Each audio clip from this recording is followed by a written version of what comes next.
Hai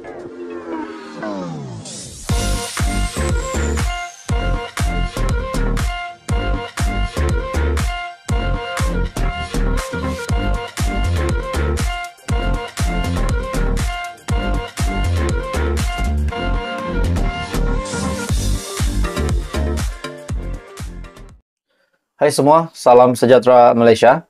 Selamat datang ke channel Vels Lifestyle. Saudara-saudara, tuan-tuan dan puan-puan. Sekali lagi kita digemparkan. Sebelum ini, beberapa waktu sebelum ini, yang menyatakan terdapat gerakan untuk menumbangkan Perdana Menteri. Nah, akhirnya saudara-saudara, satu penelitian ataupun satu artikel dari Syahbudin.com yang amat panas, yang amat mengejutkan. Satu artikel yang pasti luar biasa dan pasti menggemparkan seluruh kepimpinan kepada parti ataupun pemimpin yang kononnya bersama-sama di dalam gerakan tersebut untuk menjatuhkan Datuk Seri Anwar Ibrahim. Dalam artikel dari Syahbudin.com, nak jatuhkan kerajaan mesti berani seperti Anwar. Sekali lagi timbul desas-desus mengenai komplot untuk menjatuhkan kerajaan perpaduan pimpinan Anwar Ibrahim.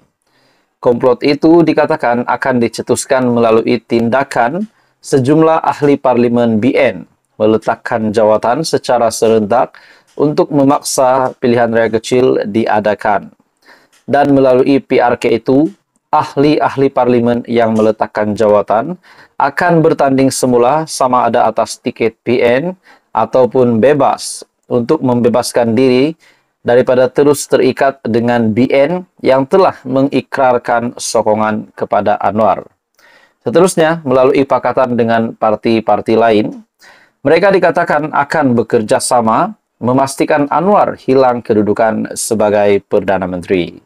Dikatakan lagi, peletakan jawatan ahli parlimen itu berlaku sekitar Jun depan agar PRK itu dapat diadakan serentak dengan PRN di 6 negeri, yaitu Selangor, Pulau Pinang, Negeri Sembilan, Kedah, Kelantan, serta Terengganu.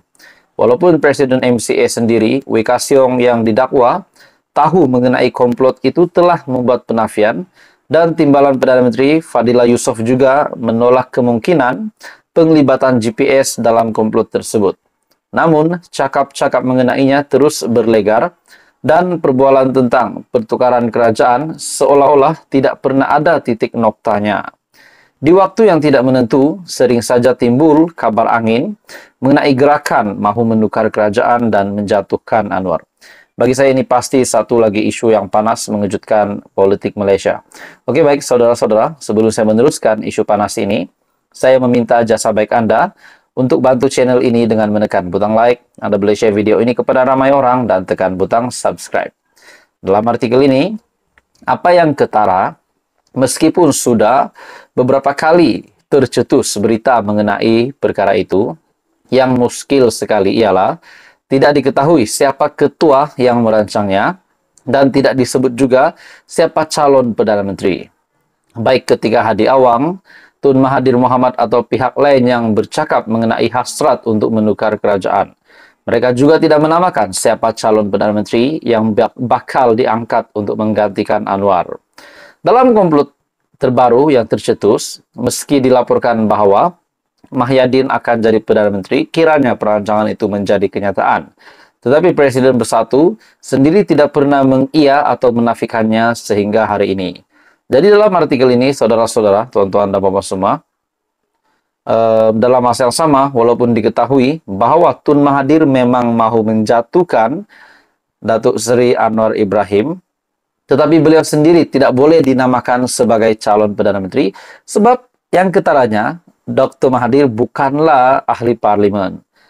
Lebih daripada itu, beliau juga tidak pernah menamakan sesiapa untuk menjadi Perdana Menteri jika Anwar berjaya dijatuhkan.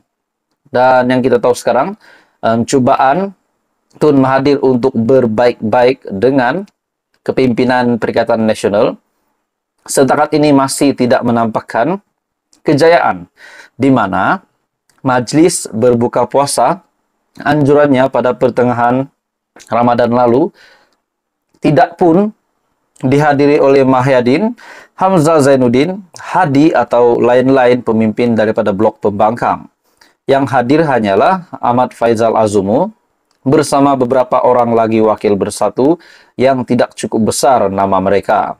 Jadi sebenarnya calon PM di sebalik seringnya wujud komplot mahu menjatuhkan kerajaan itu, kalau bukan Mahyadin, adakah calonnya ialah Hamzah Zainuddin ataupun Hishamuddin Husin atau Ismail Sabri Yaakob bakal ditonjolkan sekali lagi. Siapa? Jadi itu adalah persoalan yang timbul. Jadi dalam artikel ini juga tidak kira bagaimana dan bila gerakan mahu menjatuhkan kerajaan itu mahu dijadikan kenyataan serta sama ada ia benar, mampu atau tidak menjadi reality, salah satu faktor penting menjayakan perkara seperti ini ialah siapa ketua yang merancang dan siapa calon Perdana Menterinya. Jadi saudara-saudara tuan-tuan semua, baik Tun Mahathir, Hadi Awang dan lain-lain pemimpin yang mungkin akan bercakap lagi berkenaan menukar kerajaan selepas ini, harap jangan lupa sebut sekali nama calon Perdana Menteri yang ingin ditonjolkan. Kerajaan tidak akan jatuh jika sekadar digempak oleh gerakan yang berkecamuk, tiada ketua dan calon Perdana Menteri yang tersipu-sipu malu untuk disebut namanya. Jadi saya amat setuju dengan kenyataan ataupun artikel dari Syahbudin.com ini. Memang kita tahu ada satu kabar angin desas-desus yang terkini ataupun baru-baru ini berlaku, yang viral di media sosial, yang menyatakan bahwa Datuk Seri Anwar Ibrahim akan digulingkan. Nah, kita juga tahu dalam komplot ataupun gerakan untuk menumbangkan Perdana Menteri ataupun menggantikan kerajaan yang ada hari ini, kononnya gerakan itu dibiayai oleh bekas Menteri Keuangan Daim Zainuddin dan juga Tun Dr. Mahathir sendiri disebabkan akaun Bersatu pada hari ini dibekukan. Jadi apa yang saya dapat lihat di sini, ada connection di mana Mahathir ingin membantu Bersatu. Ini hanya pendapat saya. Mungkin Mahathir ingin membantu Bersatu bersama-sama di dalam plot ataupun gerakan menggulingkan Datuk Seri Anwar Ibrahim, menggulingkan kerajaan. Sebab kita tahu dalam artikel ini Syahbudin.com menyatakan bahwa Majlis Rumah Terbuka Puasa yang dianjurkan oleh Dr. Mahathir sendiri pun, Mahyadin, Hamzah Zainuddin sendiri tidak datang ke dalam majlis tersebut, berbuka puasa tersebut. Yang datang hanyalah Peja. Jadi adakah ini hanyalah akan menjadi mimpi di siang hari, di malam hari, ataupun ini akan terus menjadi mimpi kalau benar ada plot dan gerakan ini? Dan persoalannya, kalau ada gerakan ini, tolong bagi tahu ataupun tolong nyatakan siapakah ketua kepada gerakan ini, ataupun siapakah juga calon Perdana Menteri yang disebutkan, yang dicalonkan di dalam gerakan ini. Jadi ini pasti menjadi satu lagi isu yang panas. Dan kita tahu juga kalau Dr. Mahathir yang nak jadi Perdana Menteri, macam mana nak jadi Perdana Menteri kalau beliau bukanlah ahli parlimen. Jadi ini bagi saya tidak relevan lah setakat ini. Yang penting kita tahu Datuk Seri Anwar Ibrahim sebagai Perdana Menteri Malaysia ke-10 hari ini masih kekal teguh di dalam jawatannya, di dalam kerusinya sebagai Perdana Menteri. Apa komen Anda, tuan-tuan dan bapak semua? Teruskan bersama di dalam channel ini. Jangan lupa tekan butang like, share, dan subscribe.